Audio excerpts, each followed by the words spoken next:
Just when you thought you might have a fear of failure, and you find out it may be the fear of success that's holding you back. Listen in as the two business guys discuss how to get over your fear of success and get on to making the kind of money your business deserves. Enjoy.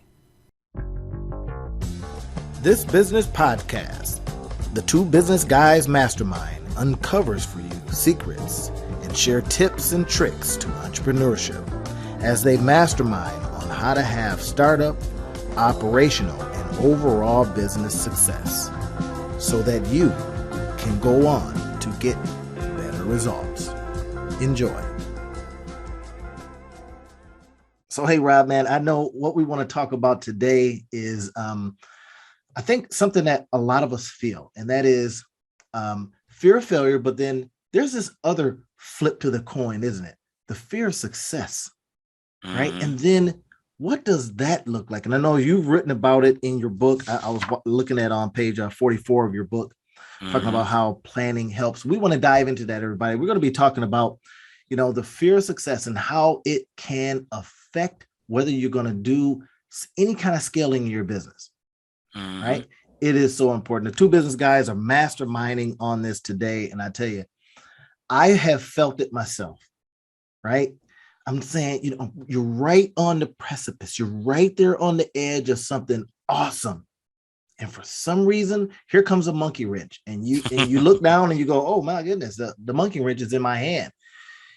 Has Mhm. that been a situation where it was fear of success or the responsibility of what comes next? I'm working with some people right now that are suffering from it, making good money in their business, but will not go to that next level. Mhm. Not that Mhm. they can't. All indications, Rob, shows that they can, Yep. right? But then why won't they go to this next level? What can you share with us about this, man? What is this Yeah. this fear of success stuff? So one of the interesting things, because there's three major causes for procrastination, and that we talk about in the book in the obstacles chapter, and one of them is the fear of failure, right? The fear of kind of the ridicule, the humiliation, the putting the energy in and it not working, and that's a big one. Another one is just the overwhelm of how do I do all of this stuff. But the Overwhelmed. one that you're talking about today is a particular one because this is one that most people don't realize is happening, right? It doesn't pop up, and it's not something that people like to be seen. It's not a problem that people like to be seen having, right? Mm. When you tell somebody you're afraid of being successful, right? Like, immediately, their spine, gets up, their defensive walls get up, and they start to get mad, and it's one of those things that it's hard for us to even admit to ourselves because what sense does it make that I'm afraid of the thing that I want, right? And that's what kind of happens in that internal dialogue is that people really spend their time kind of spinning their wheels because there's a bit of cognitive dissonance, right? There's a bit of I know I want this thing, but I'm also afraid of getting it, and but I don't know why I'm Mhm. afraid of getting it, so I can't even admit that I'm afraid of getting it, right? And so people feel they get stuck in these gears of self or in these in these cycles of self-sabotage and of procrastination and of just not taking the next step. And it's I know for a lot of the entrepreneurs that I work with, it's really frustrating because they don't know why. Mm. And so what I want to do today, and I'm glad you brought this topic up, Randy, because I want to kind of just walk through a little bit of that, and you and I can talk about it, kind of tell some of our stories, because I think that one of the things is just being okay to have this problem, right? I know that for me, it's been something that I've dealt with at different times in my life, and what it basically looks like is there's a there's a fear, like I said, it's almost indescribable, but it's just it's a gut sense, it's a gut feeling of, right? Ultimately, what if everything works? What if I am successful? Am I prepared for it? Am I ready to handle it? And what it really boils down to is, are you really as awesome as you think you are? Mm. Right? Are you And as that's awesome one of as those you things think that, you are? yeah, that's one of those things that it's so difficult for people because it's like it sets you up to question everything, right? Most entrepreneurs and most highly successful people, they feel like there's some sort of destiny. They feel like there's something that they were called to do, that there's something that's important to them that they need to do. And the thing about being successful is it's not the test of getting there, right? It's the test of staying there. Mm. And for a lot of people, what they worry about is, am I going to be good enough? If I'm successful, am I going to be good enough to stay there? Or are they going to have the kind of 15 minutes of flame, the Vanilla Ice or the MC Hammer story where you get there and then you fall away? And that is a fear that is deep rooted, right? That's It's not, interesting. it's the opposite of failure, right? Right? Because failure is, I tried something and it didn't work. But to succeed and then not be able to keep it is one of those things that basically says, were you worthy of having it in the first place? So it's kind of a, I can get there, but can I maintain it? Exactly. Right. And because we know our own lives, right? We know our own habits. We know our tendencies. We know, whether or not we're suffering from, new shiny thing syndrome. And we go, if I get to this pinnacle, what will distract me? Right? Will I stay there? And this is what I'm telling you, man. When I looked this up and was thinking about bringing this and saying, how it's affecting some of the people that I work with, and in your case, people you work with, I looked it up, man. It's written about on Healthline, Very Well Mind, Forbes, Life Hack. And then when I came across stuff in Psychology Today, talking about fear of success, right? Some of the things that they talked about in the article was that success and trauma almost being like two sides of the same coin, because there's a feeling you get with trauma, but then that some people have this fear that success is going to bring some of those same feelings that trauma brought. And it was that just blew my mind, right? I'm looking at the article right now, and they're talking about, this is a real big thing. And I thought, man, how many of our entrepreneurs don't know how to transition from this? And that's why I wanted to come on, because, in your book, Thriving in Chaos, you talk about that. You talk about planning. I want us to really dive into that a little bit. How can, when we have these feelings, like I could be very, very successful, then you have the feeling that, but I don't know if I can maintain it, or it's related to trauma in some way, right? And you say, hey, planning allows us to refrain from developing outsized fears. That's right on page 44. Expand on that for me. So the whole idea, as we jump to, and because planning is the solution to this problem, and the reason it's the solution to this problem is because it makes us ask ourselves the important questions before it actually happens. It makes us actually look at all of the options, right? And what planning allows us to do is it allows us to see the things in the light of day, if you would, right? A lot of times, I make the analogy that, our fears, especially the ones that kind of pop up and that bother us, those are largely our boogeyman, right? Like, you remember when you was a kid and you ain't want to, like, under the bed and in the closet, like anywhere. Mine was a chuck wagon. Right? I would always see the chuck wagon as soon as I went up to the top of the stairs. Chuck wagon, you guys, anyway. Exactly, right. And it was like, I didn't want to put my feet on the floor, or I was worried about the closet door had to be closed, stuff like that. And the crazy thing about it was because we didn't actually look at it. And one of the things that my parents had me do is, when I was afraid of the dark, they would come in, they like, come in. They turn on the light. We look in the closet, we move stuff around, we turn off the light, we look in the closet and move stuff around. Like, it ain't nothing in there. All right, you good? Okay. And what was interesting about it was, by facing it, right? And now here's the key. I didn't face it on my own. I faced it with my parents, people who I felt like could protect me from the boogeyman. And then I found out that the boogeyman didn't exist. And for entrepreneurs and for people that are growing, one of the things that they deal with, there's a lot of questions that come up. And I want to be clear here. These are legitimate issues in the abstract. They're legitimate issues until you face them, right? So one of the questions that pops up for people, will my friends still look at me the same when I'm successful? That's right. Will my family still accept me when I'm successful? Will I have to let go of people that I care about in order to maintain that success? Will I have to become a different person in order to maintain that success? These are legitimate, real questions that people are dealing with.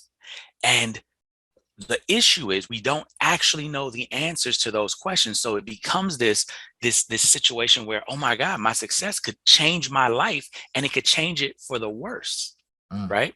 And so it's important that we plan. And part of the planning process is to look at what are the potential and the likely outcomes of these things that we're talking about. Right. What are the potential outcomes of of if you're successful and your friends look at you differently, right? Like, is that something to do with them, or is that something to do with you, right? Like, did That's you it. change? Did they change? And if your friends are going to look at you differently and treat you differently, what does that say about them? And are you willing to maintain them as your friends if that's how they're going to treat you, right? Yeah. But we don't want to ask those questions, because that again creates all of these different feelings. And so ultimately, what you want to do is you want to be able to have a coach. You want to be able to have somebody who can walk through that with you, somebody who's been through this fire before, who can walk through it with you, because these are difficult questions. I don't want to gloss over it and make it seem as if these are questions that are easy and you can just take care of them by yourself. Now, some people, right, strong will, but their questions are going to be different than these. But most of the times when I'm dealing with people that are worried about their success, they're worried about how it's going to affect their immediate family, their spouse, their children, etc., as far as their time that they have available. They're worried about how it's going to affect their friendships, right? Especially for entrepreneurs who don't have any entrepreneurs in their friend group, right? Because then you start making decisions that don't make sense to other people. Mm-hmm. You start not going on vacation, or you start taking time and taking money and putting it over here. You start investing, and people aren't understanding that, because it seems like you're spending way too much money to do the stuff that you're doing, to get training, to get coaching, to get mentorship, to get masterminding, to do all the rest of that type of stuff, because they don't understand the principles of investing. All of those things are difficult to deal with. It leaves you feeling like you're out on an island on your own. All you by right? yourself. Yeah. And so to your original question, the planning aspect of it is set up. And, we go through a process. You talk about SMART goals, and you talk about, looking at what are the real obstacles, what are the things that we don't really understand, and getting deeper into them. But the whole key is, what planning allows you to do is it allows you to deal with these questions in a safe environment. It allows you to deal with these questions before the pressure of the moment forces you to deal with these questions. And that's the power of it. And I was talking last night. We were at an event last night, and I was talking with one of the guys there, Oliverio, and we were talking about I call them the if then situations, right? Mm-hmm. So if this happened, then we do this. And I think sometimes the entrepreneurs don't have that now what's next, that if I get successful, then what? Right? And then there's a void, right? There's this, oh my gosh, I worked all this time. I thought I would get there, and it happened too soon, or it happened earlier. Now they're sitting around going, I have no other goal. I have no other, and this is where I really love when we hear people talk about process versus goals, right? And me and you, we've kind of gone back and forth a little bit about this, right? And you'll say, well, you got to have a goal. And I says, well, I'm really of the mind that process matters, because if you have a process, you continue with the process. If you have a goal and don't hit it, now you're disappointed. Oh my gosh, it wasn't too big. It wasn't a SMART goal. But then if you make this goal and you hit it, then the void happens. Whereas if you have a process, you go back the next day, continue the process, and more things happen, right? And I tell you, I was talking with this guy is not a client, but I was helping him out he was asking me some other questions about his business. And man, this guy's business was booming, and it was so new. One of his biggest fears was, he says, listen, a lot of my mates, right, because he's from the UK, and he says a lot of my mates, they're not working, they suffered through this pandemic stuff, and here I am making all this money online, and it affected them, right? So because when I looked at the business, yeah, exactly, right.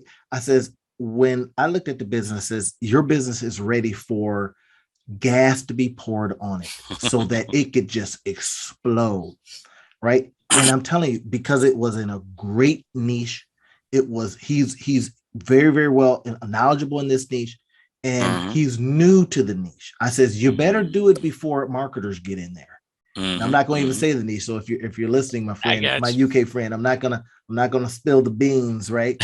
But you. because I says when marketers get in, we're just looking for niches that could sell things, right? Mm-hmm. And Mm-hmm. he's an expert in this area. But man, I'm telling you, so I wanted him to immediately get connected with some of the ad guys that I use, and so that they can, pour the gas because they are good at that and make this Mm-hmm. a multi-million-dollar business.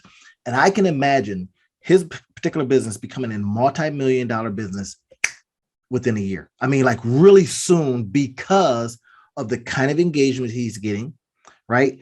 All organic. He doesn't run any ads, any of this stuff, right? So Wow. I'm looking at this, and then when I said to him, I says, okay, I've talked to my ad guys, and they'd like to have a conversation with you. And he says, I'm not ready.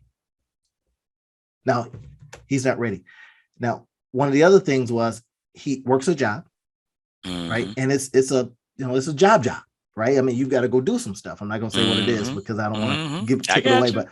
but it's a do job, right? Yeah. So he would I can literally see him being not at that job, not doing that hard labor type stuff and Mm-hmm. making a pile of money. But Mm-hmm. he's got all this other stuff that he's afraid of Mm-hmm.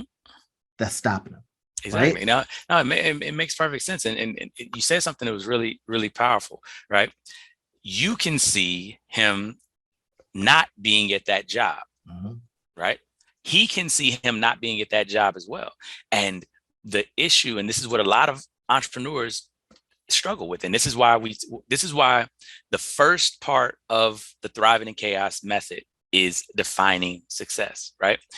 Because it helps you to overcome and to deal with a lot of these issues that we're dealing with here. Because again, and this is why I talk about it's not an either or, it's a both and when we talk about process and Mhm. goals. Mhm.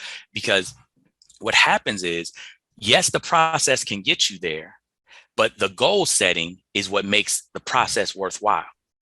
The goal setting and understanding the why, right? Simon Sinek, start with why. The goal setting and saying, here is where I want to be, and here's why I want to be there, and here's all the benefits to being there, and here's the changes that are going to have to happen in order to get there, and all the rest of that type of stuff, and getting your head wrapped around that goal and understanding why you're going there, then allow you to stay committed during the process. And so every time you're wondering about, because the fear of success happens when you start on that process, and you can Yes. see it inevitably. Yep. And what happens is exactly what you just said. People start to see that they're going to be successful, and then they start worrying about, oh shoot, what happens when I get there?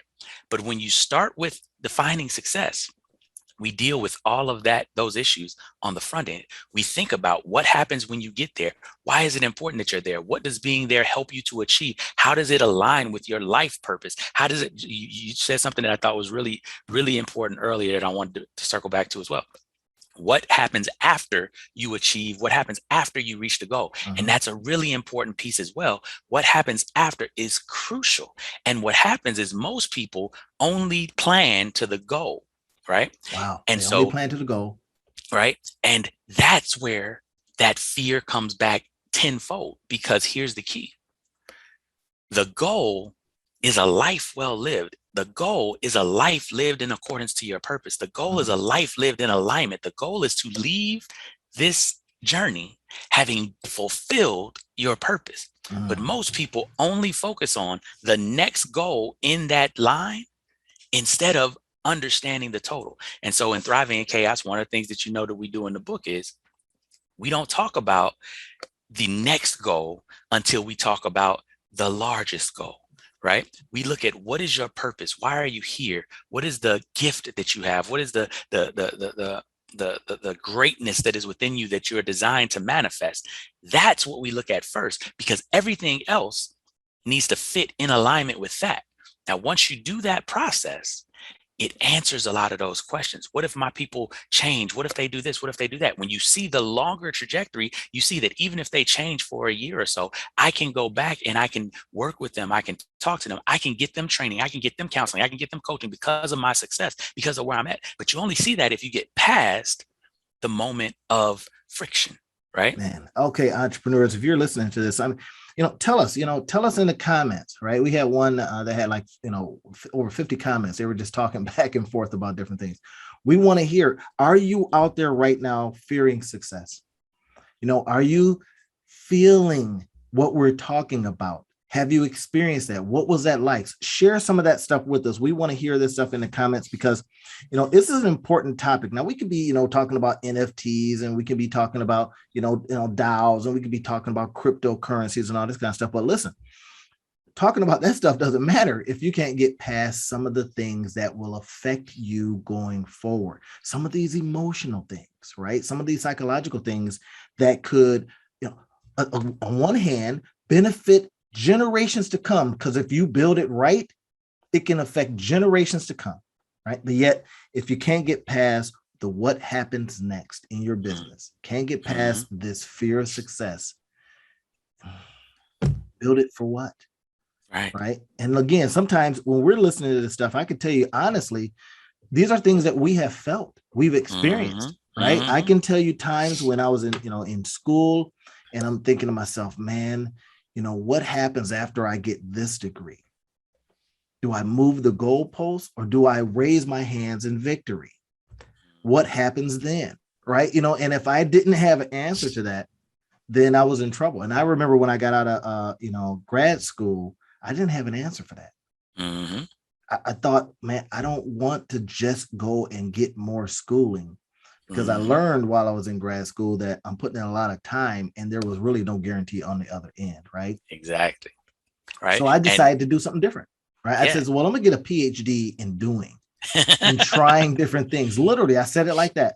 In trying different things, in experiencing new stuff, put myself in situations where I didn't know anything about the subject matter. Right. And it's one of the things that made me come off the corporate job, that made me come off the secure 9-to-5, because I needed to test myself, put myself in situations, right? So that I was constantly trying, constantly putting a process in place to learn something new, constantly feeding back into myself, right? All these kinds of things are what keeps you going and keeps you saying, well, the process is working. And if the process works, I will get the goal. Yep. Right. I tell you, but it was tough, Rob. And, one of the things that you talked about, and this is on in Thriving in Chaos, right? You said facing our fears head on allows us to take away the power fear has over us. Right. Talk a little bit about that, man. Facing it head on. I mean, that sounds easy, but I mean, fears are strong. Right. Well, yes and no. Right. So the thing that we have to understand about fear is that fear is an emotional response, right? Fear is an emotional response to a number of different stimuli. And what most people don't understand is that the largest stimulus of fear is the unknown. And I got to take notes on that, y'all. Right. So the thing that our brain, right, evolution has wired us to fear the unknown because danger lurks in the unknown, right? Things can reach out and grab us. Things can snatch us. Most things that are dangerous to our survival happen to us when we can't see them, when we are unaware of their presence, right? A snake that's sitting in the middle of a field where all the grass is low and it's coiled up, no one would ever get bit by. Right? Except for the people that's like, ooh, let me go touch the snake. Right. And, that's survival of the fittest. We'll let them ride. Right. Like, but for the normal person, no rattlesnake sitting in the middle of a field, you hear the rattle, you see the rattlesnake, you create a wide path, you never get bit by it. Because even though it is a fearful thing, even though let me rephrase, even though it is a dangerous thing, because you have notice of it, because you are aware of it, it's not as scary. You're like, oh, I'm not going to walk that way. And you can't go on with your life. You good. Same snake sitting in same spot with grass that's higher than the snake. You hear the rattle and your fear is elevated 10x because you don't know where the snake is. Yeah. And so now every step is precarious. Every step is dangerous. The only thing that's changed is that we are not aware of where the danger is coming from, right? And so oftentimes in life, because we're not aware, we have a sense of danger, but we're not aware of it.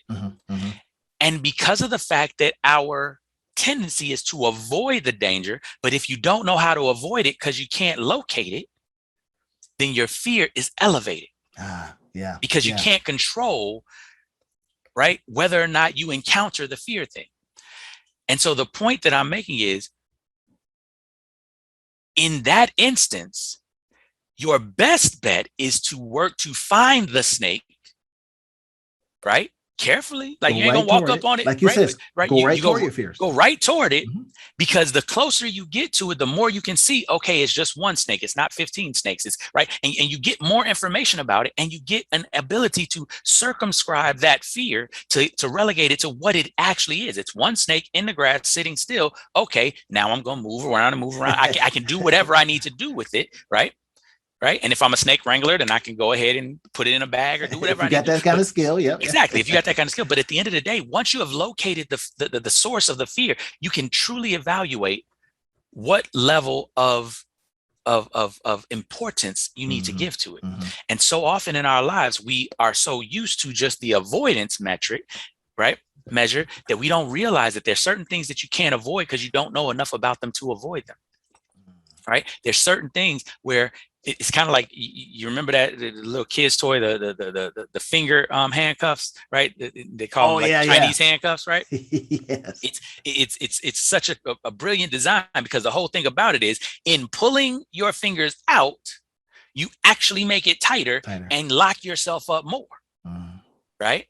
So the thing that is our natural inclination to do is the thing that actually makes it worse. Man, that's powerful, Rob. And I think I can understand why planning and having at least an understanding of what to do next.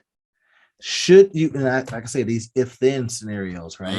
If I hit my level, then I'm going to do this. Or if I don't. And this is what, Oliveria and I were talking about. It's like, you if-then it, right? I call it dueling whiteboards or whatever it is, right? You just say beta testing, split testing, all that, red, green, all that kind of stuff. If you can do that in your business as you're starting it out, I know you got a lot of other stuff to think about, but this just allows you to understand that, what, it could go well or it cannot go well. But if it does go well, let's do this next. Exactly. Right. Let's plan for that. Now, this is something you said, the thriving in chaos method. Now, for those that may be new or haven't heard this before, tell us a little bit about the thriving in chaos method. I know you wrote the book, but you've got a method. I've come to some of the classes and stuff like that. We've done webinars on this stuff. Tell us a little bit about that. Yeah. So basically, one of the things that I realized is that a lot of professionals, entrepreneurs, highly achieving people, right, high performing people, get to this point in their lives where they start to burn out, where they start to feel like, what's the point, right? Why am I on this hamster wheel, just continuing to do all of this work over and over and over again, and not really feeling like I'm getting a lot of success? And it goes, there's a number of different factors that go into that. You talked about the fact that we sabotage ourselves, that we pull ourselves back, that we get into a space where we see success up there and we're like, oh, I don't know. And we're even unaware of it, right? This whole fear of success. But there's a number of other factors that play into it. But there's a constant feeling that people have, which is, I know I should be achieving more, but there's something in my way and I don't know what it is. And so I created the Thriving in Chaos method in order to help people to move from just managing other people's responsibilities with their time, right? That's what we learn as we grow up. We learn how to move and mold our time around the important things of other people, right? From your parents to your spouse, to your kids, to your teachers, to your bosses, to everybody else. We fit our lives around what they think is important, right? Funny. And so the Thriving in Chaos method is, how do you flip that narrative? How do you make sure that you're living a life of fulfillment? How do you make sure that you're living a life of success and satisfaction? How do you make sure that every day you're excited about the things that you're doing because you know that they're moving you closer towards your destiny, closer towards your purpose, so that you're manifesting the greatness that is within you? And not either or, but and you're taking care of those people that you love. You're finding win-win scenarios and helping other people to grow and to get the things that they need in life. And so what we came up with is 5 steps that I call the time mastery formula, so that you can become a master of your time and maximize the time that you have on this earth, instead of being a manager of other people's responsibilities with your time. And those 5 steps are basically this: number one, you have to define success. That's key. You have to Define it. understand what your why is, where you're going, what the whole purpose is, right? And that's because step two is part of this planning that we're talking about. You have to make sure that all of your goals and everything that you're doing in your life are aligned towards that North Star, right? Towards that purpose, right? You want to align your goals and your priorities to make sure that you're going in the right direction every day, to make sure that everything that you're doing and everything that other people ask you to do are moving you in this direction, right? The third step is to set your priorities or to schedule your priorities, right? It's nice to know what your priorities are, but there's a whole bunch of people that wake up every day knowing what they want to get done in a day. But because that thing doesn't have a time block on your day, it interestingly never gets done. And that is so funny and real. Right. And so we wake up and we know I want to accomplish this, I want to accomplish that, I want to accomplish this. But because we don't actually set the time and we don't block it out and we don't say this is the most important thing and therefore nothing else can take this time, it doesn't get done. So we have to learn how to schedule priorities in a way that ensures that they get done. And the fourth step is how you deal with the realities, the chaos, if you would, of life, which is you have to learn how to handle interruptions. Because just because you said it doesn't mean that the rest of the universe is going to be like, oh, okay, you said that you want to go that way, so we're not going to bother you, right? No, people are going to challenge you. People are going to come to you. People are going to need you. People are going to have emergencies. That is the chaos of life. And so many people go through life trying to manage the chaos. They try to get the chaos outside to calm down. And that is an exhausting enterprise. It's like the analogy you always use. It's like trying to boil the ocean, right? Like you can spend all your life, right? You try to do that. It's not going to happen. That chaos has been chaos since time immemorial, right? If you read through any of the different, wisdom books and wisdom literature of different cultures all over society, guess what? Everywhere in the beginning was chaos, right? And then some deified figure. If you're Christian, it was God. If right, you got different religions, but they talk about, and then God created order out of the chaos, right? Right. But understand that the chaos didn't go away. The chaos was still there. There was just order that was placed within it, and that's the thing that you have to understand. To thrive, you don't have to change the chaos. You have to change you. You have to learn and understand how to manage and how to order yourself. And you can thrive while the chaos is still running rampant. And the last step, the fifth step that we talk about, right? Because we talk about step 4 is handling interruptions and how do you set and enforce boundaries. Step 5 then is how do you change you? How do you sustain the transformation by hacking habit? How do you make it so that your habits make you successful? Because one of the things that people don't really understand is that 40 to 50% of the decisions that you make in a day, you make subconsciously. You're not even aware that you're making them. And if you can make those decisions that perpetually produce positive results, you can put your thriving on autopilot. And so in the 5 steps, we teach people how to go through that process and how to begin to live the life that they were born to live, how to begin to manifest the greatness that is within them, and how to truly master their time. All right, guys, if y'all didn't hear that, right now, I'm taking notes, and I've heard this like a million times, but I'm still taking notes because each time I hear it, it becomes even more reinforcing and more powerful. If you've slid off a path, hearing it again puts you back on path, right? Now you heard it.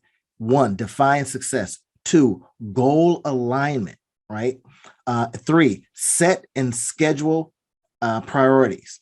Can you see how much sense this is making? If you know what your definition of what success means, you know when you got there, right? So then goal alignment, you can literally say, I'm on track. So when things happen, life happens, I'm on track. And then setting and scheduling priorities.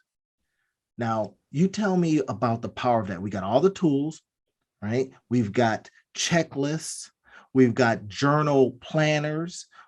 We've got Google. We got everything that allows us to do this. Now, I have seen Rob's schedule, and I can tell you, he would say to me, if you can find some time in here, go ahead and plug in. Wait a minute. It's like, hey, Rob, when we have time to meet, if you let me send you my schedule. If you can find time in there, let's go ahead and schedule it. Oh, okay. And it's all blocked off, right? Different colors. The whole thing is beautiful. Right. And then I like this one too, Rob. Number 4, you said how to deal with the reality of life. right? The chaos of life. Stuff is happening. I hear this all the time with entrepreneurs, right, that I'm working with. They'll say, hey, life is happening. Right when they're on the precipice. I'm sorry for using that word, y'all. Right when you're on the edge of success, all of a sudden, sometimes they disappear. It's like, what just happened to so-and-so entrepreneur? Well, life jumped on them because as Rob says, life is not just gonna, stop. It says, oh yeah, I understand you got this goal. We'll sit back for an hour, a day, a year. No, life is going to continually come at you with stuff, even more so until you get this framework, until you get this method in place. Now, Rob and I, we've done some smaller webinars and seminars on this stuff. And I think I've got a couple of them now. I'll leave some links to it.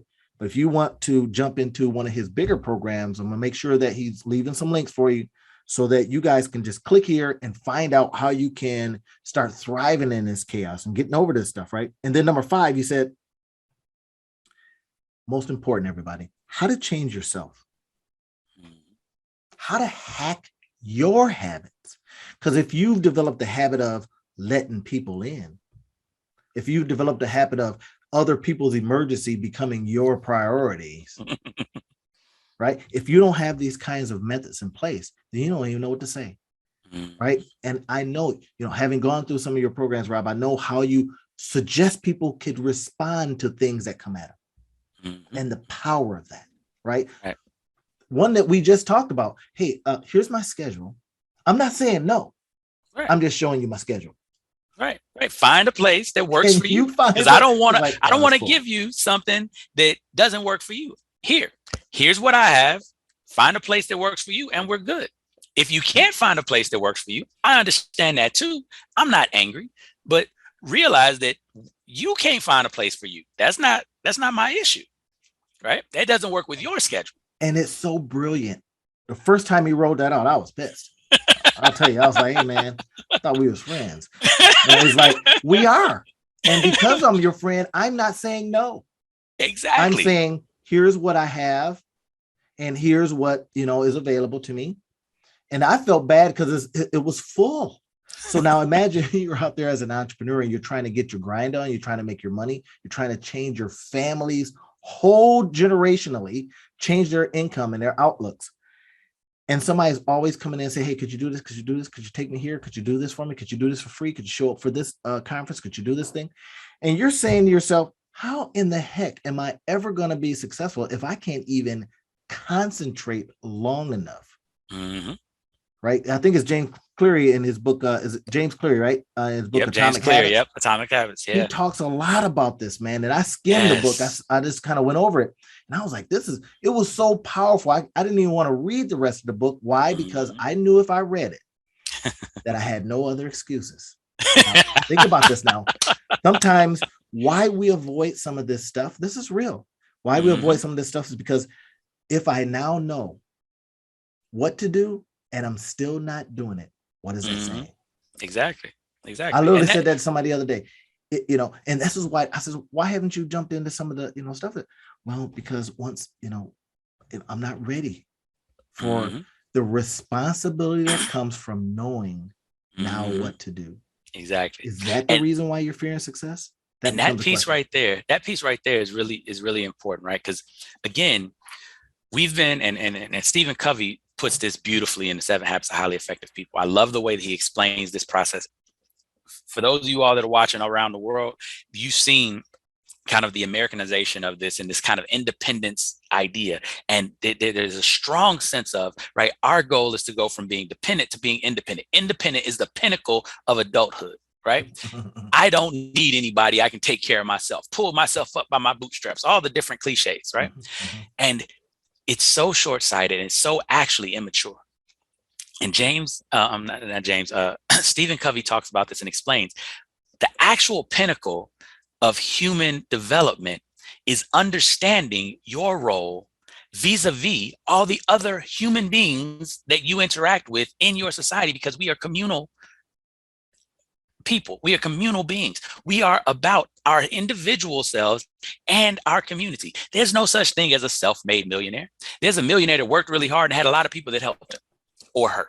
Always. There's no such thing as a self-made billionaire. There's a billionaire that worked really hard, had to do what they needed to do, but had a whole bunch of people that helped them as well. And those people benefited, and they had an interdependent relationship. And this is where synergy comes from, because synergy is the idea that two people working together, 1 + 1 doesn't equal 2. Because the whole is greater than the sum of the parts. Synergy, with synergy, 1 + 1 = 1,000. 1 + 1 = 10,000. 1 + 1 = 1,000,000. 1 + 1 = infinite return. Because what you don't know is what happens when the two of you come together and are able to then grow. And the reason that that's so important is because so many people are trying to do it on their own, because we're living under the independent motif. And what's so powerful and what's so important for people to get is that you're not supposed to get it on your own, right? You can go on your own, and it will take you forever to learn a lot of the stuff that you're trying to learn, because it's exactly that. It's not the knowledge that's the issue. It's the habits, it's the behavior. And oftentimes, it's the fact that you need someone to support you through those tough moments. That's the benefit of coaching. That's the benefit of masterminding. That's the benefit of a network. That's the benefit of a group that you can have with you that can support you. In the Marine Corps, we never go anywhere alone. You always have a buddy. And there's a reason for that, because the idea is you're not expected to do the job by yourself. Even our sniper teams go in pairs. There's a spotter and there's a shooter. Everywhere we understand the power of having multiple people together, because there are things that can happen in that synergistic space that far outstrip what either one of them could have done individually. Wow, that's good stuff. And so I say that to you all to kind of hopefully release you from this feeling of you need to, just because you know, you're going to actually do. That's actually not the case. Most of my clients know exactly what they need to be doing. The issue is they don't know what's keeping them from doing it. They don't understand what's in their way, right? Just because you know, just because you know, doesn't mean you'll do.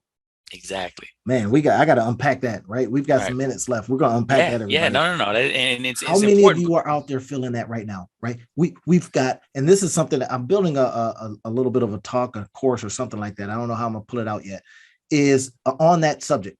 You know all that you know. You know all that you need to know. But what is stopping you from the do? Exactly. Right? You've got YouTube, you've got information overload, ideas galore. What's stopping you from the do? And I'm building out something. I don't want to reveal it right now, but it's coming, y'all. No, I agree. I'll say a little bit. It's called Your Goal Mate.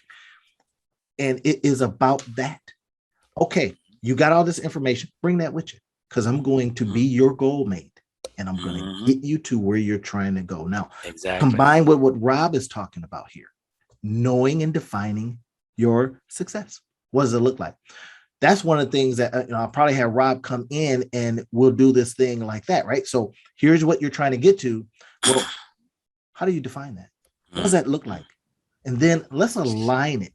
And once you do that, then we're going to take off and go and get to your goal, right? Exactly. Because in this space, and I love that concept, right? Because the whole idea is that you want to have somebody that's walking with you, that's been down the pathway, that can help you to understand. Because there's a number of things other than lack of knowledge that become obstacles. And so many times we feel like the obstacle is, I just don't know where to go. I don't know what pathway to go, right? But I want you to think about it. There are things that happen. Perfect example, Google Maps. You can map out the route to where you're going. But there are things that can happen along the way that even if they're on the map, you don't know how to overcome them, right? So for example, if there's a traffic accident, it's on the Google map. You see it. The thing turns red and says accident right here and all the rest of that type of stuff. But the question is, do you know how to go around it? Because if you don't know how to go around before, we take a left here, take a left. It's like, but I'm not familiar with this route. And then you end up somewhere else. Exactly. And if you don't know how to go around it, what happens is you get to that thing, you know exactly what it is, but you don't know how to overcome that obstacle. And when you don't know how to overcome that obstacle, you get into your freeze response. Many people think that there's just fight or flight. No, there's freeze first. Everyone freezes first. And that is the period of time where you're observing and you're orienting to the situation because you don't know whether to fight or to flee yet. You don't have enough information to know whether to fight or to flee. So you freeze. So that's the third F. I had never heard the third F. Mm-hmm. There's fight, flight, but before that, there's freeze. Exactly. And then in that moment, all kinds of stuff can happen. Exactly. And most people are not even aware of the freeze element of it, but it happens to everybody. And part of the reason that you do the routinization of problem solving is because it shortens that freeze space. Because when you have routines already, your brain has lots of options to choose from in that fight or flight response. But when you have zero options to choose from in this situation or this scenario, your brain is literally paralyzed. I don't know what to do. Right. And that's interesting, Rob. I like that. Man. That's the hacking of your habits, right? When your habits are hacked in such a good way that the response is immediate. It's like when we see our superheroes, right? And I used to watch a lot of the James Bond stuff. I'm thinking, how did he know how to do that? Well, he has done so many things. MacGyver, right? If you guys remember MacGyver, it's like, how did he know to use dental floss to get out of jail? I mean, because he's done so many different scenarios, repetitions, and been able to hack stuff, add stuff, bring in stuff that you do and know, and you've done it so many times. I can see the need for that kind of consistency, walking along with someone. But how many of us are doing this stuff, right? I mean, Rob and I were talking earlier about this movie or this show that it's been on a little while, but we kind of revisited it. And this is what's the name of that show, Rob? The Undercover Billionaire. Right now, I had mentioned it to Rob because I said, "Man, you got to watch this show," because I had watched just one part of an episode, and Rob says, "I watched them all." And let me tell you, so what did I do? I go and I binge them all too, right? But in there, you see some things that, although these folks in there are billionaires, when they are stripped of all of that, they've got one thing that they do have. They've done it before. Right? So they know how to pull stuff together. And I was really surprised, especially for you solopreneurs out there, to see how in certain episodes, these people are put into a situation. They only got a couple of bucks. They got nothing else. And they got to now go build up a $1 million business in time frame. Yes. 90 days. Right? Could you do that? But the point and they here have is none of their contacts, they can't call any of their friends and get a loan or do any of the rest of the type of stuff. None of that. Right. And they don't have their name recognition, all that kind of stuff. Right. But they got their habits. Right. And then they talk about that. Well, one of the best things, you got to build a team. One of the next things you got to do is, find who's buying what first, then go source the product in all these different ways. Now, as we think about this, right, and we talk about the success issue, right, and the fear of success, if you have a habit of getting over these types of fears, then when they show up in another situation, you've got practice, you've got habits, and the mind doesn't have to freeze. It can fight or flee. Exactly. Right? Exactly. That's a consideration, everybody. Right. And that's action, and that gets you somewhere. Right. And the thing that's so important when we talk about mentorship is this: a guide is somebody who's not only able to kind of has been down the pathway and therefore can talk to you about certain obstacles and certain things, but more importantly, a guide is somebody to give you differing perspectives in the moment when you're dealing with all of these problems. One of the most powerful, I feel like for me, my mentors that I've had in my life, one of the most powerful things that they've been able to do is they've been able to help me to reframe my paradigm, because in the moment, they've been able to ask me questions. When I'm saying, oh my God, this is happening and life is horrible, they're like, is that true? Here's what I see. Do you see this also? Well, now, here, if you see it this way, what does that make you do? And immediately I'm able to see the world in a different perspective because I have somebody there with me that isn't going to just go into the downward spiral with me, isn't just going to go into the chicken little woe is me with me, because they've been there. They don't have my habits and they don't have my perspective. Yeah. And so not only do I get to learn from their knowledge and their wisdom, but I get to benefit from their perspective. And that's what is one of the things that in Randy's program, in your goal mate that you're going to have in my program, in the Thriving in Chaos and the Time Mastery Mastermind, what we bring to the table is you have my perspective to help you with what you're doing. You have the fact that I've built 4 businesses. 3 of them I built while I was working another job. And normally that job, I was doing 4 or 5 different things. I was a teacher. I was a coach. I had a network marketing business all at the same time.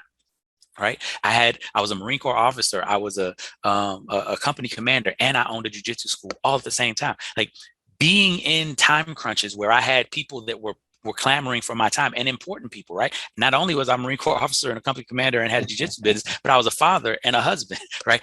I understand, right, what these things are. Now I've built a successful 6-figure business as an entrepreneur and a coach and doing things in different places and all over the country.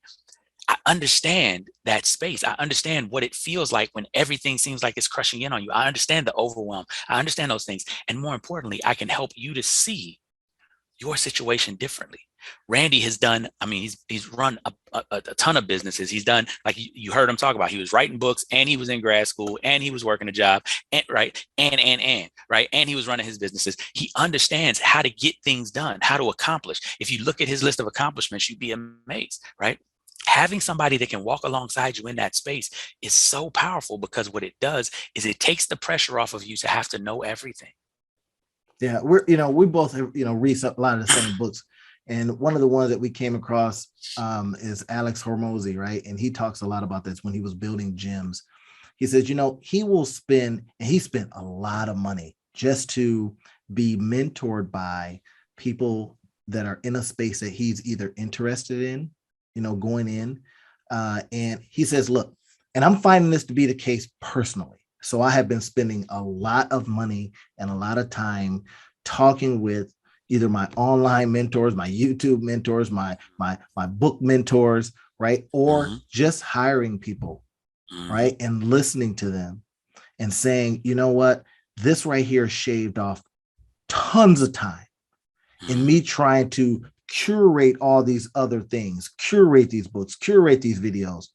What if I just sat with you, right, and paid you to take me through it faster, better, right, with less stress, because you're going to tell me all of the things that you've experienced and all the things not to do.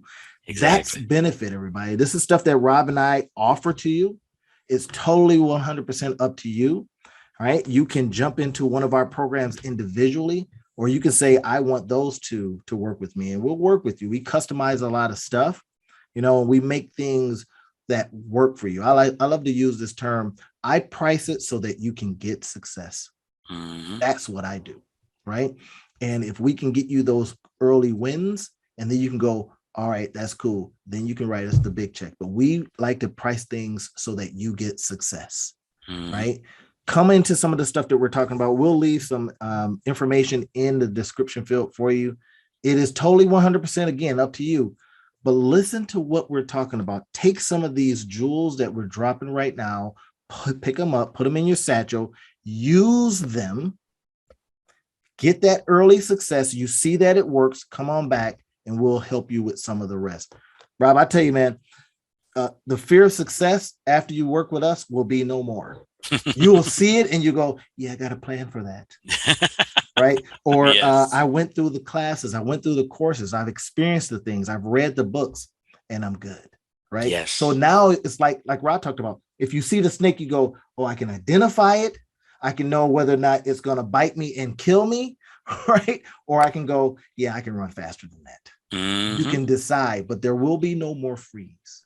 Yes. And that's the key. Yes. Eliminate one of the things that can get you hurt in business and in life. That's what we're talking about. Now, you guys thought you were coming to a business talk and you got a little self-development in there. You got a little psychology. Well, that's what we do here. The Two Business Guys Mastermind on these things. Now, we can go and pick these popular subjects, right? Get all of the views because it's all keyworded out. But we say to ourselves, is what we're talking about today things that help you in your life? Not just popular stuff, right? Because again, we could talk about cryptos all day long, and we will be talking about that pretty soon. But this is the core stuff that helps you understand the life that you're getting ready to lead in business. And you get these foundational things and business becomes easier for you. That's our wish for you today, everybody. We hope that you got some value. Rob, can we leave them with something before we take off out of here? Some nugget, one pull away. There's one thing that I wanted to circle back to, because I know we put a lot of information in, and if you've been following us for any time, you know that we give tons of information, and information is great, right? But there's a tendency for people to kind of gorge on information, and I want to disabuse you of that tendency. And you heard Randy talking about it before. What are you applying to your life? And I want to leave you with this. This is a quote from Napoleon Hill in Think and Grow Rich. What he said was, knowledge. Many people think knowledge is power, but knowledge is only potential power. Applied knowledge is actual power. In order for the knowledge to actually do something in your life, you have to use it. You have to apply it. And if you don't apply it, then it can't actually impact anything. So I want you all to take something, anything that you've heard from us in this episode or in any other episodes before, and before you hear from us again, use it, apply it, make it happen in your life. And when you do that, write us back in the comments, send us an email, shoot us a message on social media, but let us know how the things that you're learning are being applied and are impacting your life, because that's when you will have the power. And that's so powerful. And it kind of circles back to something you said, Rob. I even put your name by it here. Just because you know doesn't mean you'll do. But we're asking of you, now that you know, so you now can do. So let's get it going, everybody, and we will talk to you on our next episode. Peace. Awesome. Everybody have a great one.